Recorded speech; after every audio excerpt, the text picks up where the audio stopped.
ಸ್ನೇಹಿತನ ಬರ್ತ್ಡೇಗೆಂದು ದ್ವಿಚಕ್ರ ವಾಹನದಲ್ಲಿ ತೆರಳಿದ್ದ ಇಬ್ಬರು ಭೀಕರ ಅಪಘಾತದಲ್ಲಿ ಸ್ಥಳದಲ್ಲೇ ಸಾವನ್ನಪ್ಪಿರುವ ದಾರುಣ ಘಟನೆ ನಡೆದಿದೆ. ಈ ಕುರಿತು ಒಂದು ವರದಿ.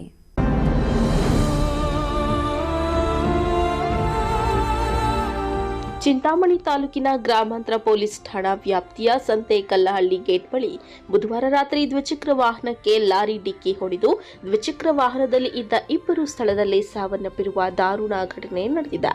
ತಾಲೂಕಿನ ಕನಿಶೆಟ್ಟಹಳ್ಳಿ ಗ್ರಾಮದ ಭವನ್ ಕುಮಾರ್, ಭಾನುಪ್ರಕಾಶ್ ಮೃತಪಟ್ಟ ಯುವಕರಾಗಿದ್ದು, ಭವನ್ ಕುಮಾರ್ ಬೆಂಗಳೂರಿನ ಎಲೆಕ್ಟ್ರಾನಿಕ್ ಸಿಟಿಯಲ್ಲಿ ಕೆಲಸ ಮಾಡುತ್ತಿದ್ದು, ಭಾನುಪ್ರಕಾಶ್ ಚೊಕ್ಕಹಳ್ಳಿ ಗೇಟ್ನ ಫ್ಯಾಕ್ಟರಿ ಒಂದರಲ್ಲಿ ಕೆಲಸ ಮಾಡುತ್ತಿದ್ದನು.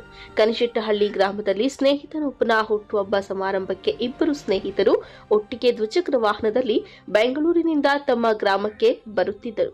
ಸಂತೆಕಲ್ಲಹಳ್ಳಿ ಗೇಟ್ ಸಮೀಪದಲ್ಲಿ ಚಿಂತಾಮಣಿಯಿಂದ ಬೆಂಗಳೂರು ಕಡೆಗೆ ಹೋಗುತ್ತಿದ್ದ ಲಾರಿ ಡಿಕ್ಕಿ ಹೊಡೆದು ಇಬ್ಬರು ಸ್ಥಳದಲ್ಲೇ ಮೃತಪಟ್ಟಿದ್ದಾರೆ.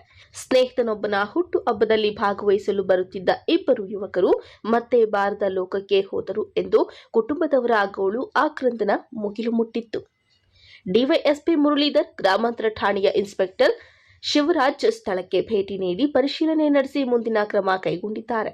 ಮೃತರ ಶವಗಳನ್ನು ಮರಣೋತ್ತರ ಪರೀಕ್ಷೆಗಾಗಿ ನಗರದ ಸಾರ್ವಜನಿಕ ಆಸ್ಪತ್ರೆಗೆ ರವಾನಿಸಿದ್ದಾರೆ. Aslam Pasha, MM TV news, Chintamani.